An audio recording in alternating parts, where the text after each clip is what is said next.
Patient చాలా కష్టాల్లో ఉండే వ్యక్తికి నేరుగా 10,000 రూపాయలు నెలవారీగా పింఛన్ నేనే డిస్ట్రిబ్యూట్ చేసి ఇక్కడికి వచ్చాను. ఆ కుటుంబం యొక్క బాధ మీరు చూస్తే, తల్లికి బాగా లేకపోతే ఏం చేయాలో తెలియకుండా 10వ తరగతి పాస్ అయిన తర్వాత ఆవిడ కుమార్తె గుడ్ల వాసవి 10వ తరగతి నిలిపేసి తల్లిని కాపాడుకోవడానికి అనునిత్యం పనిచేసే ఆ అమ్మాయిని చూస్తే చాలా ఒక్కోసారి కుటుంబాలు ఏ విధంగా చితికిపోతాయో అర్థమవుతుంది. అలాంటి మాధవిని ఈరోజు ఆ కుటుంబానికి నేను ఒకటే హామీ ఇచ్చాను. ఆ కుటుంబం అప్పులు చేసింది.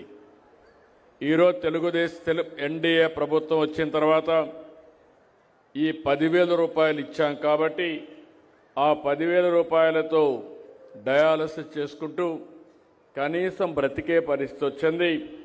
అలాంటి ఒక మంచి కార్యక్రమానికి 10,000 రూపాయలు ఇచ్చామంటే అది నాకు చాలా సంతోషం. ఇది సాధ్యమైందంటే ఒక పక్క తెలుగుదేశం, ఇంకొక పక్క మిత్రుడు పవన్ కళ్యాణ్ గారు, బీజేపీ నరేంద్ర మోడీ గారు ముగ్గురం కలిసి ఎన్నికల ముందు మీ అందరికీ చెప్పాం. మేము ఆ రోజు ఒక మాట చెప్పాం. ఈరోజు మా కలయిక మా కోసం కాదు, ఈ రాష్ట్రాన్ని పునర్నిర్మాణం చేయాలి. పూర్తిగా నిర్వీర్యమైనటువంటి ఆర్థిక వ్యవస్థ, విధ్వంసమైనటువంటి ఈ రాష్ట్రాన్ని పునర్నిర్మాణం చేసుకోవాలి. నిండు మనసుతో ఆశీర్వదించమని మిమ్మల్ని కోరాం. ఆ రోజు మేము చెప్పిన మాటలు మీకు గుర్తుంటాయి. ఆ రోజు మేము చెప్పింది అభివృద్ధి చేస్తాం, సమిక్షేమం ఇస్తాం, సుపరిపాలనకు నాంది పలకతామని నేను, పవన్ కళ్యాణ్ గారు, నరేంద్ర మోడీ గారు మీకు మాట ఇచ్చాం. ఇచ్చిన మాటకు మిమ్మల్ని అందరినీ చూస్తే మామూలు స్పందన కాదు, నా జీవితంలో ఎప్పుడూ చూడనటువంటి స్పందన. ఎవరిని అభ్యర్థిని పెడితే వాళ్ళు గెలిపించారు. 94% స్ట్రైక్ రేట్ అంటే 57% ఓట్లేసి గెలిపించిన ఘనత రాష్ట్ర ప్రజానీకానిది. 175 అసెంబ్లీ సీట్లలో 164 సీట్లు గెలిపించారు. అది చూసిన తర్వాత మా బాధ్యత పెరిగింది. మేము ఆ రోజు మీకు హామీ ఇచ్చాం, సూపర్ 6 అన్నాం. సూపర్ 6 అంటే చాలామంది ఎగతాళి చేశారు, అసాధ్యం అన్నారు. ఈరోజు చెప్తున్నా, సూపర్ 6ని సూపర్ హిట్ చేసింది ఎన్డీఏ ప్రభుత్వాన్ని మరొకసారి విజ్ఞప్తి చేస్తున్నాను. నెలవారీగా పింఛన్లు, ఇది ఒక సరికొత్త రికార్డు. ఈరోజు మీరు చూస్తే రేపు 14కి ఎగ్జాక్ట్గా 18 నెలలు అవుతుంది. 18 నెలల్లో ఒక్క పింఛన్ల కోసం 50,000 కోట్ల రూపాయలు ఖర్చు పెట్టాం. ఇంకా లెక్కల్లో మీరు చూస్తే 50,763 కోట్ల రూపాయలు ఒక్క పింఛన్ కింద ఖర్చు పెట్టాం. ఈరోజు భారతదేశ చరిత్రలో ఏ రాష్ట్రం కూడా ఇంత పెద్ద మొత్తంలో డబ్బులు ఖర్చు పెట్టడం లేదు. ఒకసారి మీరు చూస్తే మనం సంవత్సరానికి 32,143 కోట్లు ఖర్చు పెడుతున్నాం. మన తర్వాత ఖర్చు పెట్టే రాష్ట్రం తెలంగాణ 8,179 కోట్లు. కర్ణాటక మనకంటే ధనిక రాష్ట్రం, మనకంటే పెద్ద రాష్ట్రం, వాళ్ళు ఖర్చు పెట్టేది 4,712 కోట్లు. మహారాష్ట్ర మనకంటే 2 3 రాష్ట్రం, అది 2 ఉంటుంది. వాళ్ళు ఖర్చు పెట్టేది 3,541 కోట్లు, financial capital of India. Tamil Nadu ఆర్థికంగా చాలా ముందున్నారు, అయినా వాళ్ళు ఖర్చు పెట్టేది 3,780 కోట్లు. ఉత్తరప్రదేశ్ మనకంటే 3 రెట్లు పెద్ద రాష్ట్రం, ఆ రాష్ట్రంలో వాళ్ళు ఖర్చు పెట్టేది 520 కోట్లు. గుజరాత్లో కూడా మీరు చూస్తే 1584 కోట్లు. అంటే ఎందుకు ఈ మాట చెప్తున్నారంటే దగ్గర సంవత్సరానికి 33,000 కోట్లంటే 5 ఏళ్లలో మినిమం 1,65,000 కోట్ల రూపాయలు నెలవారీగా పేదలకు పింఛన్లు ఇచ్చే ఏకైక ప్రభుత్వం ఈ ప్రభుత్వం. 63,25,999 మందికి ఇస్తున్నాం. 2,739 కోట్లు పింఛన్ రూపంలో ఇస్తున్నాం. ఒకప్పుడు ఎవరైనా భర్త చనిపోతే భార్యకు పింఛన్లు ఇచ్చేవారు కాదు, వెయిట్ చేసేవాళ్ళు. ఈరోజు ఆటోమేటిక్గా ఈ నెలలో చనిపోతే మొదటి తారీఖున మళ్ళీ పింఛన్ భార్యకి ఇస్తున్నాం.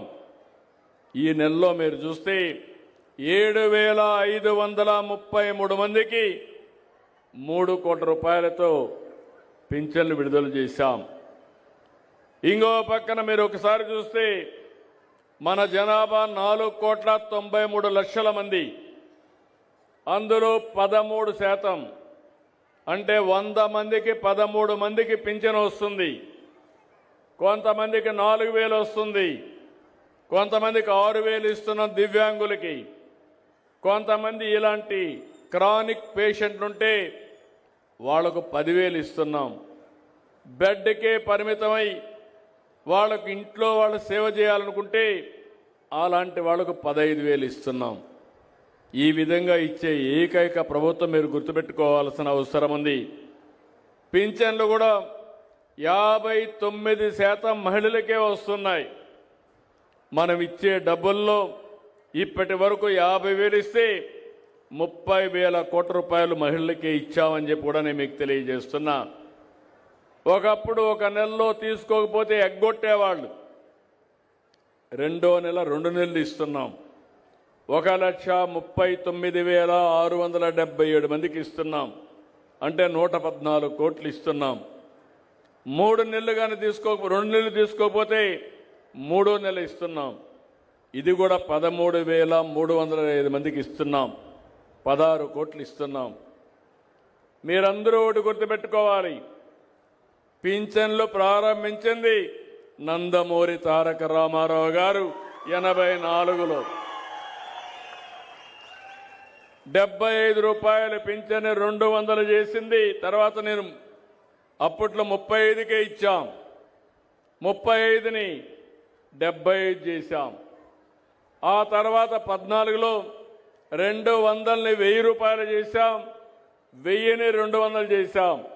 5 ఏళ్లలో 10 రెట్లు పింఛన్లు పెంచింది ఆనాటి ప్రభుత్వం. ఈరోజు మళ్ళీ ఎన్డీఏ ఆధ్వర్యంలో మేము ఆలోచించాం. కష్టాలున్నాయి, అప్పులున్నాయి, ఆదాయం లేదు. కానీ చెప్పిన మాట నిలబెట్టుకోవడానికి ఒకేసారి 4,000 రూపాయలు మిగిలిన వాళ్ళకి పెంచి మిమ్మల్ని ఆదుకున్నామని చెప్పి కూడా నేను మీకు తెలియజేస్తున్నా. నన్ను విమర్శించే వాళ్ళు గుర్తుపెట్టుకోవాల్సిన అవసరం ఉంది. మీరు పెంచింది 5 ఏళ్లు ముక్కుతూ మూలుగుతూ 250 పెంచుకుంటూ పోయారు. నేను ఒక్క నిమిషం కూడా ఆలోచించకుండా పెంచిన ఆ రోజు చెప్పాం. మేము ఏప్రిల్ నుంచి ఇస్తామంటే ఏప్రిల్ నెల నుంచి మీకు బకాయిలు కూడా ఇచ్చిన ప్రభుత్వం ఈ ఎన్డీఏ ప్రభుత్వం అని చెప్పి కూడా నేను మీకు తెలియజేస్తున్నా. ఈ ఒక్కటే కాదు, ఇంకొక పక్క మీరు చూస్తే తల్లికి వందనం. నేను పిల్లల్ని చూస్తున్నా, తల్లులందరూ పిల్లలు నాకు చూపిస్తున్నారు. చూపించి వాళ్ళ దగ్గర చెయ్యులూపిస్తున్నారు. మేము గర్వపడుతున్నాం. అదే మా కమిట్మెంట్. ఈ రాష్ట్రంలో ప్రతి ఒక్క పిల్లలకు న్యాయం చేసే బాధ్యత, పిల్లలు భారం కాదు, మీకు ఆదాయాన్ని ఇచ్చే బాధ్యత. ప్రతి ఒక్కరికి 15,000 రూపాయలు సంవత్సరానికి మీ అకౌంట్లో వేస్తాం. 2 పిల్లలుంటే 30,000 వేస్తాం. 5 మంది ఉంటే 75,000 వస్తుంది. నేను ఇటీవల కాలంలో చూస్తున్న ఒకప్పుడు నేను కూడా ఫ్యామిలీ ప్లానింగ్ గురించి మాట్లాడాను. జనాభా పెరగకూడదని మాట్లాడాను. ఇప్పుడు జనాభా తగ్గిపోతా ఉంది. అందుకే ఆలోచిస్తున్నాను, కనీసం ప్రతి ఒక్క కుటుంబం, ప్రతి ఒక్క కప్పులు 3 పిల్లల్ని మీరందరూ కూడా కనాల్సిన అవసరం ఉంది. ఇది నా కోసరం కాదు, ఈ రాష్ట్రం కోసరం. ఎందుకంటే జనాభా తగ్గిపోతే భవిష్యత్తులో మనం మెషిన్లకు సేవ చేయాల్సి వస్తుంది. అందుకనే మనం ఆలోచించుకోవాల్సింది, జనాభాను కానీ మనం సమతుల్యంగా పెంచుకుంటూ పోగలిగితే ప్రపంచానికి ఆదర్శంగా భారతదేశం ఉంటుంది, అగ్రదేశంగా భారతదేశం ఉంటుంది. దానికి చిరునామాగా ఆంధ్రప్రదేశ్ ఉంటుందని చెప్పి కూడా నేను మీకు తెలియజేస్తున్నా. ఇంకో పక్కన దీపం 2 మా ఆడబిడ్డలు. ఏమమ్మా, అప్పుడప్పుడు మీరు ఆలోచిస్తూ ఉంటారు ఇంకా ఎక్కువ చేయాలని. నేను అడుగుతున్నా, మీకు ఆ రోజు వంట గ్యాస్ ఇచ్చింది, సిలిండర్ ఇచ్చింది నేనే ఇచ్చాను. కట్టె పొయ్యలు పెట్టుకుని పొగంతా వస్తూ ఉంటే నా తల్లి పడిన కష్టం నా ఆడబిడ్డలకు పడకూడదని 95-90 వంట గ్యాస్ సిలిండర్లు ఇచ్చాను. ఈసారి మళ్ళీ మీరు కొంతమంది వంట చేయాలంటే ఖర్చు ఎక్కువ అవుతుందంటే మొట్టమొదటిసారిగా 3 సిలిండర్లు ఉచితంగా సంవత్సరానికి ఇస్తున్నాం. అది ఈ ప్రభుత్వం చేపట్టిన కార్యక్రమం. ఇక్కడ మా మంత్రి మనోహర్ గారిని అభినందిస్తున్నా. గ్యాస్ సిలిండర్లు కానీ, అదే సమయంలో ప్యాడీ ప్రొక్యూర్మెంట్ కూడా రైతులందరూ ఇక్కడ ఉన్నారు. గత ప్రభుత్వం 1650 కోట్ల రూపాయలు అప్పు పెడితే ఆ అప్పంతా ఇచ్చి ఈరోజు మీరు వరి ధాన్యం ఇచ్చినటువంటి మ్యాక్సిమం 24 గంటలు 5-6 గంటల్లోనే మీ అకౌంట్లో డబ్బులు వేస్తున్నామంటే అది ఈ ప్రభుత్వం యొక్క పనితనం.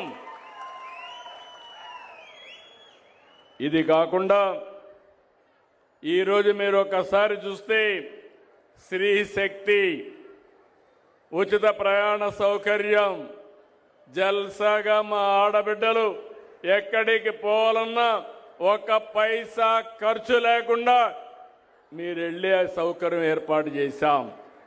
దీనివల్ల చాలా వరకు మీకు ఫ్రీడమ్ రావడమే కాకుండా మొబిలిటీ వస్తుంది. మొబిలిటీ వచ్చిన దానివల్ల మీరు బయట ఏదైనా పనులుంటే మీరు చేసే పరిస్థితి వస్తుంది. తద్వారా నాలెడ్జ్ కూడా వస్తుంది. అన్ని ఆర్టీసీ బస్సులు కళకళలాడుతున్నాయి. దగ్గర 25 కోట్ల మంది ప్రయాణం చేశారు. దగ్గర 855 కోట్లు ఆర్టీసీకి మేము డబ్బులు కడుతున్నాం. ఎంతైనా పర్వాలేదు, నా ఆడబిడ్డల గౌరవాన్ని కాపాడే బాధ్యత ఈ ప్రభుత్వం తీసుకుంటామని మరొక్కసారి మీకు హామీ ఇస్తున్నా. మొన్నటి వరకు ఎక్కడ చూసినా మన పిల్లలు చదువుకోవాలంటే టీచర్లు లేని పరిస్థితి. 16,347 మంది మెగా డిఎస్సి సంవత్సరంలో పూర్తి చేసి అందరికీ పోస్టింగ్స్ ఇచ్చి పంపించాం. అన్నదాత సుఖీభవ. ఈరోజు 20,000 ఇస్తా ఉన్నాం. కేంద్రం 6,000, రాష్ట్రం 14,000. ఒకప్పుడు ప్రభుత్వం ఇచ్చింది 7,000 ఇస్తే దాన్ని 2 చేసి 14,000 రూపాయలు చేశాం. ఇంకో పక్కన ఈరోజు మీరు చూస్తే ఎక్కడికక్కడ అన్ని విధాల ఈ ప్రభుత్వం మీకు ముందుంటాం. ఇప్పుడే ఇక్కడుండి స్వర్ణ గ్రామం యొక్క సెక్రటరీ ఒక మాట చెప్పాడు. నేను 5 ప్రిన్సిపల్స్ పెట్టాను. రాష్ట్ర రైతాంగం బాగుండాలి, వీళ్ళ జీవితాల్లో వెలుగు రావాలి, వ్యవసాయం గిట్టుబాటు కావాలి, వ్యవసాయం చేసిన రైతు నష్టపోకుండా ఉండడానికి 5 ప్రిన్సిపల్స్ పెట్టుకున్నాం. Water security. ఒకప్పుడు నేను ఏలూరు చూసేవాడిని, వెస్ట్ గోదావరి జిల్లా, భీమవరం ఆ పక్క డెల్టాకు పోతే ఎన్ని నీళ్లు కావాలని ఉంటాయి. మెట్ట ప్రాంతాలకు వస్తే పాతాళగంగ మారిగా చాలా కిందికి నీళ్లు వెళ్ళిపోయే పరిస్థితి వచ్చింది. ఆ రోజు ఈ ప్రాంతంలో ఉచిత కరెంట్ ఇమ్మంటే ఆ రోజు లో వోల్టేజ్ ఉంటే పరిష్కారం చేశాం. ఈరోజు ఇక్కడ అందరి రైతాంగానికి విజ్ఞప్తి చేస్తున్నా, మీరంతా పామాయిల్ వేశారు. ఆ పామాయిల్ రావడానికి కారణం ఆ రోజు నందమూరి తారక రామారావు గారు మలేషియా నుంచి తీసుకొచ్చారు. ఈరోజు అది ఒక లాభసాటిగా వాణిజ్య పంటగా తయారయ్యే పరిస్థితి వచ్చింది. మొన్ననే ఇంటింటికి వచ్చి రైతులను కలిశాం. ఎల్లుండ మళ్ళీ ఒకసారి రైతు సేవా కేంద్రాల వారిగా ఎలాంటి పంటలు వేయాలి, ఏ విధంగా వ్యవసాయం చేయాలి, మిమ్మల్ని అందరినీ ఏ విధంగా ముందుకు తీసుకుపోవాలో 5 ప్రిన్సిపల్స్తో ఒకటి వాటర్ సెక్యూరిటీ. పోలవరం ఉంది, 3 మీటర్లు నీళ్లున్నాయి. అదే ఏలూరు జిల్లా ఉంది, 16.2 మీటర్లు కిందన నీళ్లున్నాయి. మనకు పామాయిల్ కూడా ఎక్కువ నీళ్లు కావాలి. అలాంటప్పుడు ఈ నీళ్లు కానీ మనం కానీ ఇది చేసుకోగలిగితే పక్కనే గోదావరి ఉంది, రైట్ మెయిన్ కెనాల్ ఉంది, నీళ్లన్నీ విజయవాడకు పోతాయి. రేపు రాబోయే రోజులు ఇప్పుడే మహేష్ యాదవ్ గారు చెప్పినట్టు తప్పకుండా తొందరలోనే చింతలపూడి లిఫ్ట్ ఇరిగేషన్ కూడా తీసుకొస్తాం. అదే మరి పోతూ పోతూ ఎమ్మెల్యే ధర్మరాజులు గారు ఒకటి అడిగారు, ఇక్కడ చెరువులు ఉన్నాయి, అన్ని చెరువులకు నీళ్లు ఇస్తే భూగర్భ జలాలు పెరుగుతాయని, అవసరమైతే పోలవరం నుంచి రైట్ మెయిన్ కెనాల్ నుంచి మీకు నీళ్లు ఇచ్చే బాధ్యత ఈ ప్రభుత్వం తీసుకుంటామని కూడా మీ అందరికీ హామీ ఇస్తున్నా. దీనివల్ల భూగర్భ జలాలు పెరుగుతాయి, వాటర్ సెక్యూరిటీ వస్తుంది. ఇంకో పక్క మీరు ఒకసారి చూస్తే ఆహారపు అలవాట్లు మారిపోయినాయి. ఇప్పుడే నేను ఆ కుటుంబాన్ని చూశాను. ఆ కుటుంబంలో నేను చూస్తే వారి సమస్యలు కూడా నేను అర్థం చేసుకున్నాను. ఎందుకు ఈ మాట వాడుతున్నానంటే ఈరోజు చాలామంది డయాబెటీస్ రావడానికి, షుగర్ రావడానికి కారణం మనం ఎక్కువ రైస్ తింటున్నాం, కార్బోహైడ్రేట్స్ తింటున్నాం. దీనివల్ల ఒక్కసారి షుగర్ కానీ డయాబెటిక్ అయితే అన్ని రోగాలకు గేట్వేగా తయారవుతుంది. ఎన్ని మెడిసిన్స్ తిన్నా ఒక్కసారి ఏమారితే అక్కడి నుంచి కిడ్నీ ప్రాబ్లమ్స్ వస్తాయి, లేకపోతే మిగిలిన అన్ని సమస్యలు కూడా నాంది పలికే పరిస్థితి వస్తుంది. అందుకే ప్రపంచం మొత్తం ఆహారపు అలవాట్లు మారుతున్నాయి. రైస్ తినడం మానేశారు.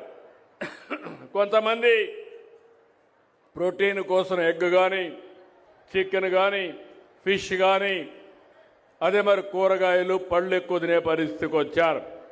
మనం కూడా దీన్ని బేస్ చేసుకుని ఎక్కడికక్కడ డిమాండ్ ఆధారిత పరిశ్రమల ఆధార పంటలు పెట్టాలి.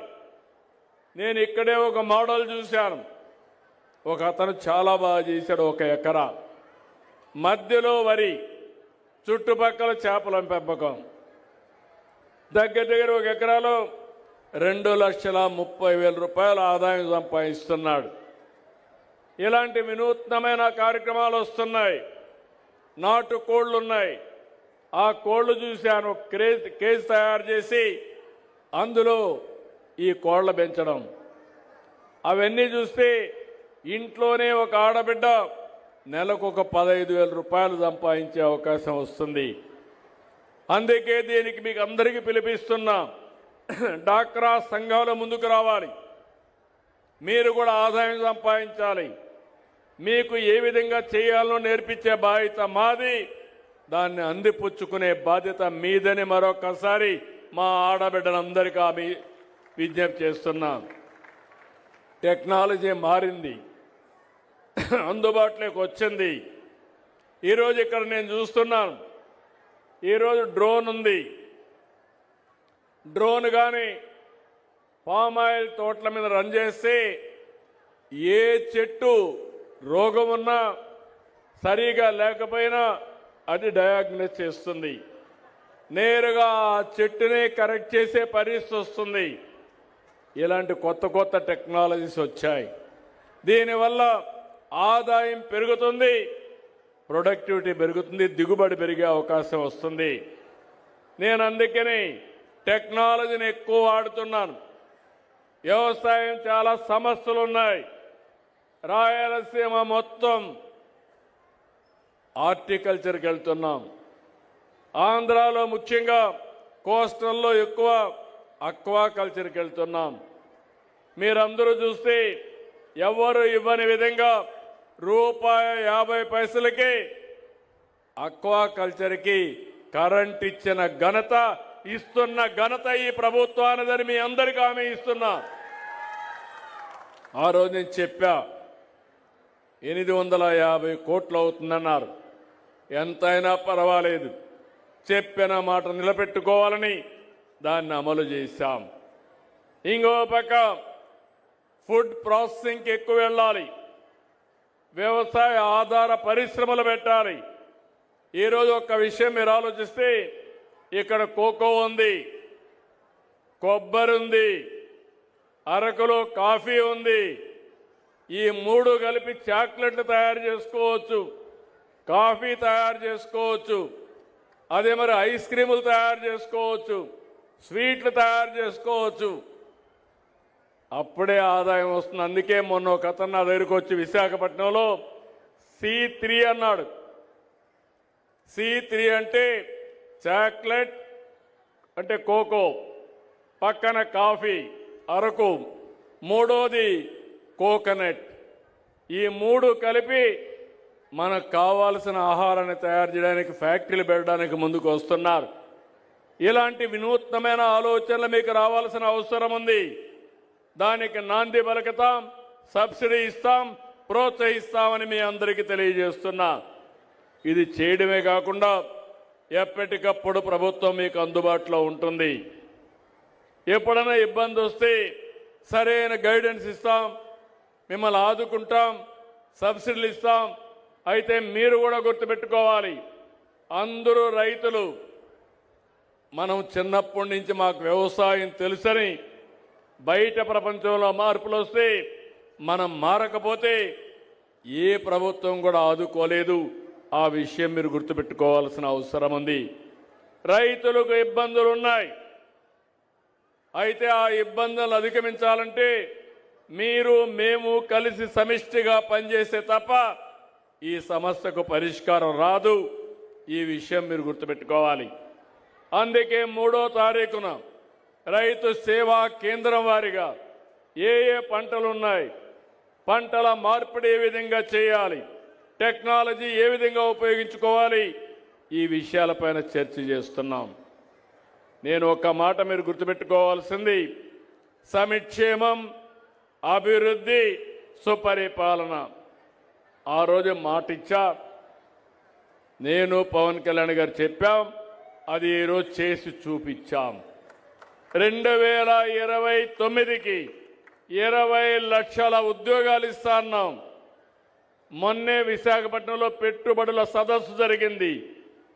13,25,000 కోట్ల రూపాయలు పెట్టుబడులు పెట్టడానికి ముందుకు వచ్చారు. అప్పటికి 8,80,000 కోట్ల పెట్టుబడులు వచ్చాయి. ఈరోజు ఈ రెండు అయితే దగ్గర 24 లక్షల మంది పిల్లలకు ఉద్యోగాలు వస్తాయి. అది మా గ్యారంటీ అని మరొకసారి మీ అందరికీ హామీ ఇస్తున్నా. ప్రతి నియోజకవర్గంలో జాబ్ మేళాలు పెడుతున్నాం. 3 నెలలకు ఒకసారి జాబ్ మేళా పెడతాం. ఎక్కడ ఉద్యోగాలు ఉంటే యజమాన్యాలు వస్తాయి, ఇక్కడుండే పిల్లల్ని రిక్రూట్ చేస్తాయి. ఇంకో పక్క ఇక్కడుండే మీ అందరినీ కోరుతున్నాను, ఇక్కడ కూడా పరిశ్రమలు రావాలి. పరిశ్రమలు రావాలంటే మీలో కూడా ఆలోచన విధానం మారాలి. వెస్ట్ గోదావరి జిల్లా అంటే, పాత జిల్లా కానీ ఏలూరు అంటే మీ ఆలోచన ఇక్కడ పరిశ్రమలు రావని. అది కాదు, ఇక్కడ కూడా రావాలి. అందుకే ఇప్పుడు కొత్తగా ఒకటి తీసుకొచ్చాను. ఒకప్పుడు ఒక పాలసీ పెట్టాను, 1 ఫ్యామిలీ 1 ఐటీ ప్రొఫెషనల్ అని 25 ఏళ్ల ముందు పెడితే ఈరోజు హైదరాబాద్ నగరానికి వెళ్తే ఆ పాలసీ వల్ల సంపద వచ్చింది. తెలుగు వాళ్ళు ప్రపంచం మొత్తం వెళ్ళారు. ఈరోజు ప్రపంచంలో ఎక్కువ ఆదాయం సంపాదించే వారికి చిరునామాగా ఈ తెలుగు జాతి ఉందంటే ఆ రోజు చూపించిన చొరవ, ఒక్క నిర్ణయం. ఈరోజు అందుకే ఇంకొక మాట అంటున్నాను, 1 ఫ్యామిలీ 1 ఆంటర్‌ప్రెన్యూర్. కుటుంబానికి ఒక పారిశ్రామికవేత్త, అది ఎంఎస్ఎంఈ కావచ్చు, మైక్రో ఎంటర్ప్రైజ్ కావచ్చు, రైతులు కావాలంటే ఫార్మర్స్ ప్రొడ్యూసర్స్ ఆర్గనైజేషన్స్ కావచ్చు. ఇవి పెట్టుకుంటే మీరు పండించే పంటల నుంచి మనం ఆదాయాన్ని సంపాదించుకోవడం, మధ్యవర్తులు లేకుండా మన పనులు, మన వ్యవసాయ ఉత్పత్తులు మనం చేసుకునే పరిస్థితి వస్తుంది. అందుకే వ్యవసాయానికి ఎక్కువ ప్రాధాన్యత ఇచ్చి అగ్రితో పాటు ఈ ప్రాంతంలో పరిశ్రమలు కూడా తీసుకొస్తాం. ఇంకో పక్క ఈరోజు మనం ఒకసారి చూసినప్పుడు ఇక్కడ ఏలూరు ప్రాంతంలో ఇప్పుడే కలెక్టర్ గారు మాట్లాడుతూ ఒక మాట చెప్పారు. 16.22 మీటర్ల లోతులో నీళ్లున్నాయి. దాన్ని పటిష్టం చేయాల్సిన బాధ్యత కూడా ఉంది. ఇంకో పక్కన ఈరోజు ఇక్కడ చూస్తే కొల్లేరు సదస్సు కూడా ఇంకొక సమస్య ఉంది. ఎన్నో సంవత్సరాల నుంచి సమస్య ఉంది. తప్పకుండా కొల్లేరు సమస్య కూడా పరిష్కారం చేసి ఇక్కడ రైతులకు న్యాయం చేసే బాధ్యత తీసుకుంటాం. ఇంకో పక్క పోలవరం నాకు 2027కి గోదావరి పుష్కరాల కంటే ముందే పోలవరాన్ని పూర్తి చేసి జాతికి అంకితం చేస్తాం. చిరకాల వాంఛ. ఒక కాటన్ గారు ధవళేశ్వరం బ్యారేజ్ కడితే ఇప్పుడు కూడా విగ్రహాలు పెట్టి పూజిస్తున్నాం. అలాంటిది రాష్ట్రానికి వెన్నెముక అయినటువంటి పోలవరాన్ని పూర్తి చేసి జాతికి అంకితం చేస్తాం. ఇదొక పెద్ద గేమ్ చేంజర్ అవుతుంది. ఈస్ట్ గోదావరి, వెస్ట్ గోదావరి పాత జిల్లాల్లో నీటి ఎద్దడనే మాటే ఉండదు. అట్లనే అందరూ వరి పంటేస్తే కొనేవాడే ఉండడు. ఈ విషయం కూడా మీరు గుర్తుపెట్టుకోవాలి. ఒక పంట తప్పదు కాబట్టి వరేద్దాం, రెండవ పంటను మారద్దాం. మెట్ట ప్రాంతాల్లో ఆదాయం వచ్చే పంటలు వేసుకుందాం. తద్వారా మన జీవితాలను బాగు చేసుకునే విధంగా ముందుకు పోదామని చెప్పి కూడా నేను మీకు తెలియజేస్తున్నా. మీలో ఒక విషయం మీరు గుర్తుపెట్టుకోవాలి.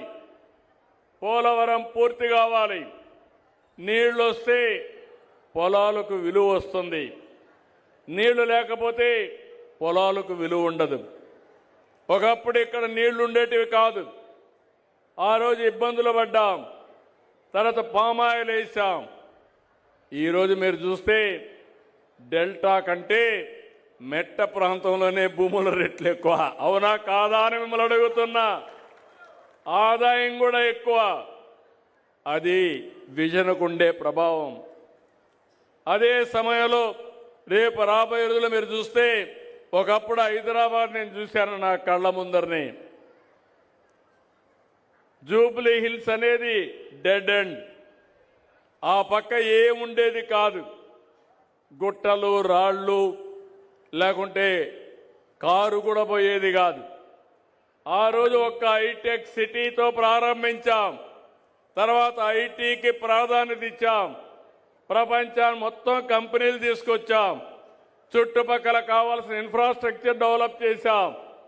ఈరోజు మీరు అక్కడ చూస్తే కోకాపేట ఒకప్పుడు 10,000 రూపాయలు ఎకరా ఉంటే ఇప్పుడు 170 కోట్లు, 160 కోట్లు ఎకరా అమ్ముతా ఉంది. అంటే అభివృద్ధి జరిగితే భూమికి రెక్కలు వస్తాయి. మనుషుల మేధాశక్తికి ఆదాయం పెరిగే పరిస్థితి వస్తుంది. అభివృద్ధి అనేది చాలా ముఖ్యం. ఈ విషయం కూడా మీరు గుర్తుపెట్టుకోవాల్సిన అవసరం ఉంది. తెలంగాణ ప్రభుత్వం 10 ఎకరాలు అమ్మితే 1355 కోట్లు వచ్చింది. ఇది మీరందరూ గుర్తుపెట్టుకోవాల్సింది. ఇలాంటివన్నీ కూడా జరిగే అవకాశం వస్తుంది. నేను అనంతపూర్ బాగా వెనుకబడిన జిల్లా, కరువు జిల్లా, ఎడారిగా మారిపోతున్నారు. మారిపోయే సూచనలు వచ్చాయి. రాయదుర్గంలో ఎడారిగా మారకుండా ఉండడానికి నేను ఆ రోజు డబ్బులు ఖర్చు పెట్టి కొంత కాపాడే ప్రయత్నం చేశాం. నా కళ్ళ ముందరిని ఆ జిల్లాను చూశాను. ఒకప్పుడు నీళ్లు లేక కరువు వస్తే వేరే ప్రాంతాల నుంచి నీళ్లు కూడా తీసుకుపోయి అక్కడ పశువులను కాపాడుకున్నాం. మన ఈస్ట్ వెస్ట్ గోదావరి నుంచి గడ్డి తీసుకుపోయి వేగంలో ఆ పశువులను కాపాడుకున్న పరిస్థితి. ఈరోజు నీళ్లు ఇచ్చాం, హార్టికల్చర్ పంటలు పెట్టారు, మైక్రో ఇరిగేషన్ డబ్బులు ఇచ్చాం. ఈరోజు అనంతపూర్ జిల్లా ఆర్థికంగా అగ్ర జిల్లాగా తయారయ్యే పరిస్థితుందంటే ఇది తెలుగుదేశం పార్టీ, ఎన్డీఏ, నేను కానీ మా మిత్రుడు పవన్ కళ్యాణ్ కానీ ఆలోచించే విధానం అని మరొక్కసారి మీ అందరికీ విజ్ఞప్తి చేస్తున్నా. ఈరోజు అమరావతి ఉంది, మీరు గుర్తుపెట్టుకోవాలి. పోలవరం పూర్తి చేస్తే నీళ్లు వస్తాయి. విశాఖపట్నం మొన్నే మీరు చూశారు. విశాఖపట్నం నగరంలో గూగుల్ వచ్చి డేటా సెంటర్ ఏఐ పెట్టడానికి ముందుకు వచ్చారు. మనకు ఆర్థిక సంస్కరణలు వచ్చిన తర్వాత మొట్టమొదటిసారిగా $15 బిలియన్ అంటే దగ్గర దగ్గర 1,40,000 కోట్ల రూపాయలు పెట్టుబడులు పెడుతున్నారు. అది ఈ ప్రభుత్వం పైన ఉండే విశ్వసనీయతని మరొకసారి మీ అందరికీ విజ్ఞప్తి చేస్తున్నా. దీనివల్ల విశాఖపట్నం బ్రహ్మాండంగా అభివృద్ధి అవుతుంది. ఈరోజు విశాఖపట్నం ఎకనామిక్ రీజియన్ తీసుకొస్తున్నాం. ఇప్పుడు ఇక్కడ ఉన్నారు, 1 అవర్లో మీరు అమరావతికి వస్తారు. భవిష్యత్తులో వెస్ట్ గోదావరి పాత్ జిల్లా నుంచి నేరుగా ప్రకాశం జిల్లా వరకు అమరావతి ఎకనామిక్ రీజియన్ పెడుతున్నాం. నెల్లూరు నుంచి కర్నూలు వరకు తిరుపతి ఎకనామిక్ రీజియన్ ఒకటి ఏర్పాటు చేస్తాం. అమరావతి పనులన్నీ ముమ్మరంగా జరుగుతున్నాయి. మన పిల్లలకు ఉపాధి కల్పించాలంటే మీరు ఇక్కడ చేసే ఉద్యోగాలే కాకుండా అక్కడ ఉద్యోగాలు కల్పించే దిశగా ముందుకు పోతాం. ఆ ప్రాంతాన్ని మీరు గుర్తుపెట్టుకోవాల్సింది 2028కి ఫేజ్ 1 పనులు పూర్తవుతాయి. ప్రపంచంలోని ఒక సుందరమైన నగరంగా అమరావతిని తీర్చిదిద్దే బాధ్యత మేము తీసుకుంటాం. విశాఖపట్నం వస్తుంది, అమరావతి వస్తుంది, తిరుపతి కూడా డెవలప్ చేస్తాం. అక్కడ వెంకటేశ్వర స్వామి ఉన్నాడు. వెంకటేశ్వర స్వామి పేరు చెప్తే ప్రపంచంలో ఉండే హిందూస్ అంతా తిరుపతికి వచ్చే పరిస్థితికి వస్తారు. దాన్ని కూడా డెవలప్ చేస్తాం. కానీ మీరు పదే పదే మా మిత్రుడు పవన్ కళ్యాణ్ గారు చెప్తా ఉంటారు, రాబోయే 15 సంవత్సరాలు ఎన్డీఏ ప్రభుత్వం ఈ రాష్ట్రంలో ఉండాలనేది ఒక ఆకాంక్ష.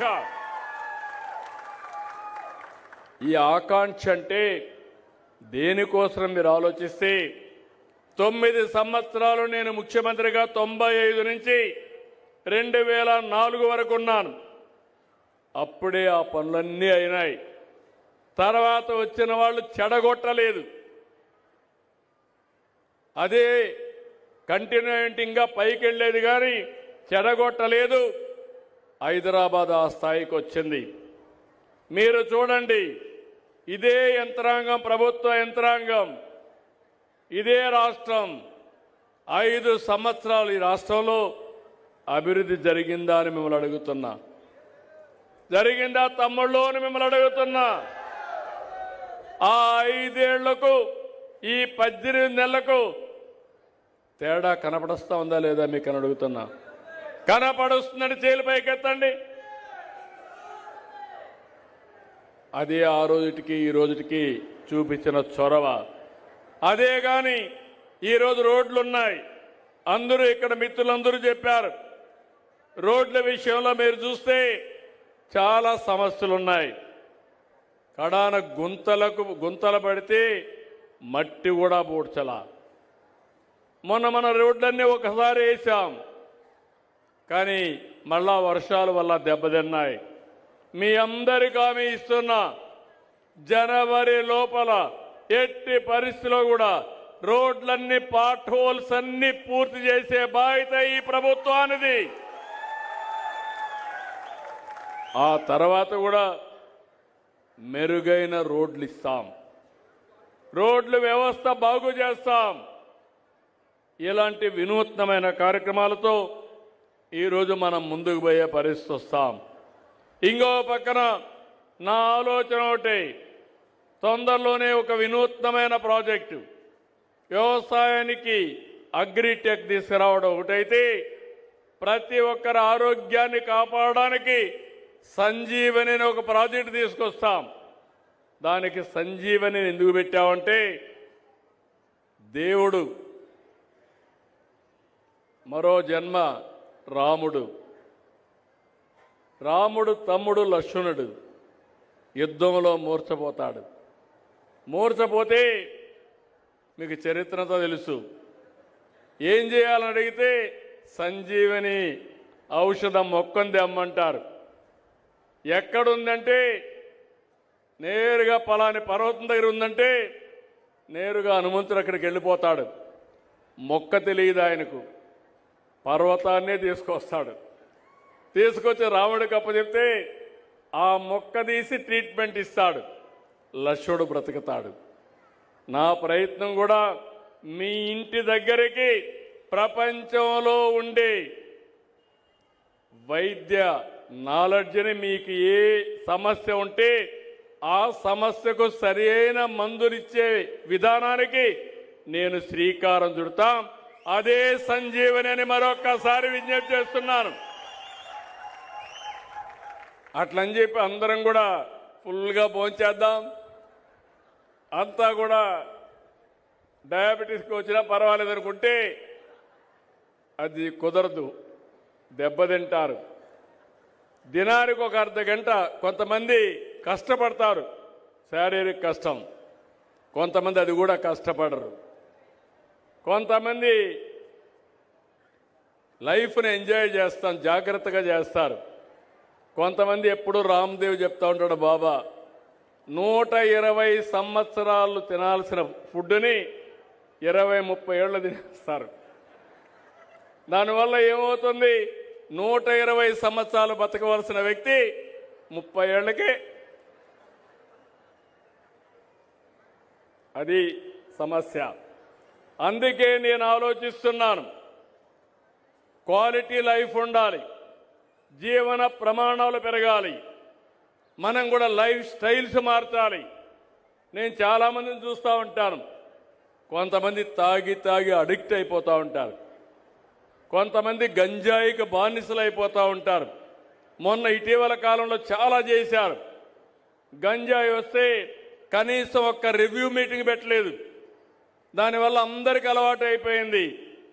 ఇటీవల కాలంలో మీరు చూస్తున్నారు, ఆడవాళ్ళు కూడా గంజాయి అమ్మే పరిస్థితికి వచ్చి ఇప్పుడు లేడీ డాన్స్ తయారైపోయే పరిస్థితికి వచ్చారు రాష్ట్రంలో. ఆ వైఎస్ఆర్ కాంగ్రెస్ పార్టీలో ఎంత ప్రమాదం అంటే, బాబాయిని చంపడానికి ఆ రోజు పైన చేశారని నేను పదే చెప్పాను. కానీ ఊరికొక మహిళలు కూడా నేరస్తులుగా తయారు చేసే పరిస్థితికి వచ్చారు. ఈరోజు ఒకసారి చూస్తే నేను ఆనందపడ్డాను. 95-96లో ఎయిడ్స్ వచ్చింది. ఆ రోజు ఎయిడ్స్ వస్తే ఎవరు మాట్లాడేవాళ్ళు కాదు. నేను 95-96లో ఒక మాట చెప్పాను, break silence, talk about AIDS అని. ఎయిడ్స్ ఎందుకు వస్తుందంటే సెక్స్ వల్ల వస్తుంది. అలాంటప్పుడు మీరు జాగ్రత్తగా లేకపోతే బలైపోతారని ఆ రోజు నేను చెప్పాను. ఆ రోజు ఎక్కడ ఎక్కువ వచ్చిందంటే నేషనల్ హైవేస్లో ఈ డ్రైవర్లు వీళ్ళంతా కూడా ఈ బ్యాడ్ బిహేవియర్ వచ్చి చాలామంది స్ప్రెడ్ చేసే పరిస్థితికి వచ్చారు. నేను ఆ రోజు ఇంకొక మాట కూడా మాట్లాడాను, మీ పిల్లలకి ఇంట్లో మాట్లాడమని చెప్పాను. తల్లి కానీ తండ్రి కానీ పిల్లల బిహేవియర్ మారాలంటే మీరు ఈ విషయాలు రహస్యాలని చెప్పి మాట్లాడకుండా ఉండొద్దండి, చర్చ చేయమని చెప్పాను. ఈరోజు చూస్తే ఆ రోజు నేను చేసిన పనికి భారతదేశంలో ఎయిడ్స్ తక్కువ ఉండే రాష్ట్రం, బ్రహ్మాండంగా జయప్రదమైన రాష్ట్రం మన ఆంధ్రప్రదేశ్ రాష్ట్రం అని మీ అందరికీ తెలియజేస్తున్నా. నేను ఆ రోజు ఒక మాట చెప్పాను, ఈ రాష్ట్రంలో ముఠాలు ఉండడానికి వీలు లేదు. రాయలసీమలో ముఠాలున్నాయి, ముఠాల పైన ఉక్కుపాదం పెట్టాను. ఈరోజు రాయలసీమలో ముఠాలు లేవు, కానీ నేరాలున్నాయి. బాబాయిని గొడ్డలి వేటితో లేపేసి దాన్ని వేరే వాళ్ళ మీద వేసే నేరాలున్నాయి. అదే మరిగా హైదరాబాద్లో మత కలహాలుండేటివి, మత విధ్వంసాలుండేటివి, కర్ఫ్యూలుండేటివి. ఆ రోజు నేను ఒక మాట చెప్పాను, మత విద్వేషాలు రెచ్చగొట్టే వాళ్ళని వదిలిపెట్టనని చెప్పి మత సామరస్యాన్ని కాపాడాం. ఈరోజు రాష్ట్రంలో మత విద్వేషాలు లేవు, తగ్గాయి. ఎక్కడ కూడా మతాల పేరిట్లా ఘోరాలు కూడా తగ్గే పరిస్థితికి వచ్చింది. మొన్న చూస్తే చాలా వచ్చాయి. దేవాలయాలపైన దాడులు జరిగాయి. ఈరోజు నేను అడుగుతున్నా, ఎవడైనా సరే సాహసం చేసి దేవాలయాలు కానీ ప్రార్థనాలయాలపైకి వస్తే అదే మీకు చివరి రోజున మరొక్కసారి హెచ్చరిస్తున్నా. ఆ రోజు తీవ్రవాదుల సమస్య నేను చెప్పాను, ఈ సమస్య కూడా కరెక్ట్ కాదు, దీనివల్ల అభివృద్ధి ఆగిపోతుందని చెప్పాం. దానిపైన నా మీదనే దాడి చేశారు. తిరుపతిలో సాక్షాత్తు వెంకటేశ్వర స్వామి నన్ను కాపాడాడు. ఈరోజు ఆ సమస్య కూడా పరిష్కారం అయ్యే పరిస్థితికి వచ్చింది. అంటే మనం ఒక మంచి సంకల్పంతో ముందుకు పోతే, కొంత సమయానికి మనం పనిచేస్తే అది సాధ్యం.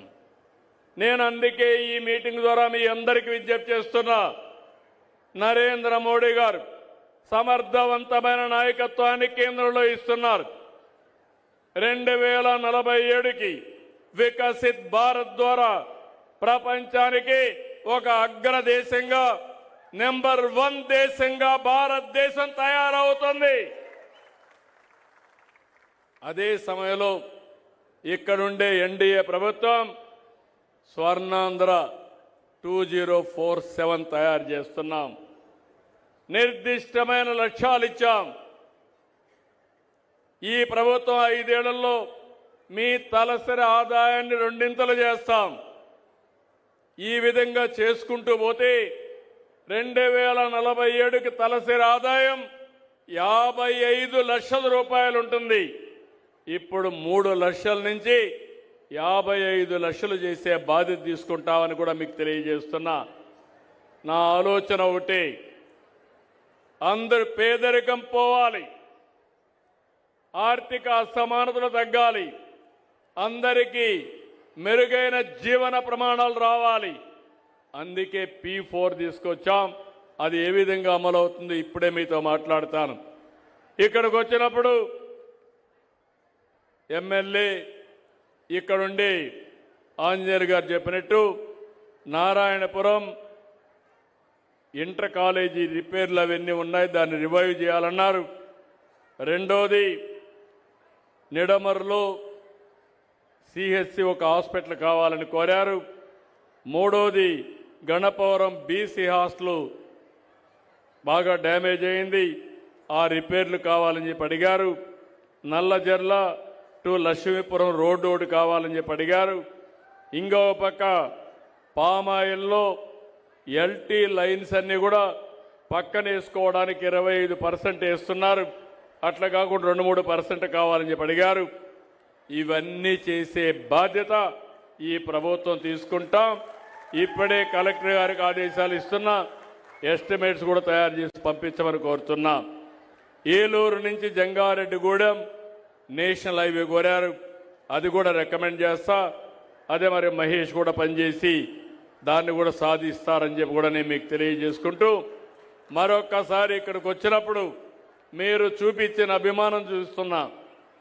మీరు ఎంత ఆనందంగా ఉన్నారంటే ఎన్డీఏ నాయకులు మేము ఎవరు వచ్చినా నవ్వు ముఖంతో మీ ఇంట్లో మీ కుటుంబ సభ్యుడు వస్తే ఎంత ఆనందంగా స్వాగతం పలుకుతారో అంత ఆనందంగా స్వాగతం పలుకుతున్నారు. అది చూసినప్పుడు నాకు అనిపిస్తుంది దీనికంటే మాకేం కావాలని ఆలోచిస్తున్నా. అందుకే కష్టపడుతున్నాం. ఎప్పుడు కూడా ఇష్టపడి కష్టపడితే విసుగుండదు. కానీ కొంతమంది నటన చేసి కష్టపడితే అది నటనకే పరిమితం అవుతుంది.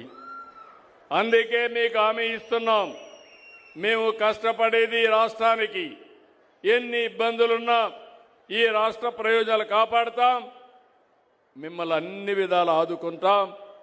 అల్టిమేట్గా 2047కి ప్రపంచంలోనే తెలుగు జాతి అగ్రజాతిగా తయారవుతుంది. ఆంధ్రప్రదేశ్ రాష్ట్రం దేశానికి నెంబర్ 1గా చేసే బాధ్యత మాది.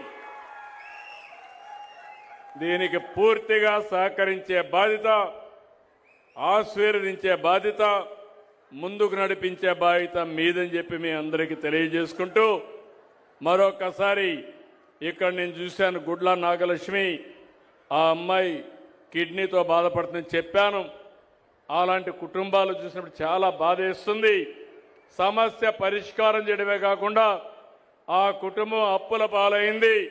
కలెక్టర్కి ఆదేశాలు ఇచ్చాను, టోటల్గా అప్పులన్నీ తీర్చే బాధ్యత ఈ ప్రభుత్వం తీసుకుంటాం. అదే సమయంలో ఇల్లు కూడా మధ్యలో ఆగిపోయింది, ఇల్లు కూడా పూర్తి చేయించే బాధ్యత తీసుకుంటాం. వాళ్ళ అబ్బాయి ఎంసీఏ చేస్తున్నాడు, టీసీఎస్లో పనిచేస్తున్నాడు. అతనికి కూడా మెరుగైన ఉద్యోగం ఇప్పించే బాధ్యత కూడా తీసుకుంటాం. అదే సమయంలో వాసవికి ఒక డ్రోన్ ఇప్పించి ఆవిడ ఆదాయం కూడా ఒక 25,000 రూపాయలు వచ్చేట్టుగా చేసి, అంతేకాదు ఆ అమ్మాయి కూడా ఈ సంవత్సరం ఇంటర్ పరీక్ష రాస్తుంది, తర్వాత డిగ్రీ రాస్తుంది. అందరితో సమానంగా చదువుకొని పైకొచ్చే విధంగా తీర్చిదిద్దడం కోసం కలెక్టర్కి ఆదేశాలు ఇస్తున్నా. అలాంటి కార్యక్రమాలు కూడా చేయమని, వాళ్ళ తండ్రికి కూడా సరైన ఆదాయం లేదంటే ఒక ఐస్ ఫ్యాక్టరీలో పెట్టి కనీసం ఒక 25,000 రూపాయలు నెలకొస్తే అతను కూడా బాగుపడతాడు. ఇవన్నీ చేస్తామని చెప్పి హామీ ఇస్తూ, నేను ఒకటి ఆలోచిస్తున్నా, ప్రతి ఒక్క కుటుంబాన్ని ఆదుకోవాలని, మీ కష్టాలు వీలైనంత వరకు తీర్చాలని మీరు కూడా సహకరిస్తేనే ఇది సాధ్యం. అట్లా కాకుండా మీరు సరిగా పనిచేయకుండా అన్నీ మీరు చూసుకోండి అంటే మేము ప్రయత్నం చేసినా అది అసాధ్యం అవుతుంది, అసంభవం అవుతుంది. మీరు కలిసి వస్తే దారి చూపేయడానికి మేము సిద్ధంగా ఉన్నాం. కష్టాల్లో ఉండే వాళ్ళందరికీ సంక్షేమ కార్యక్రమాలు ఇస్తాం, నిరంతరం ఇస్తాం. అదే సమయంలో మన ఆదాయాన్ని పెంచుకుంటే తప్ప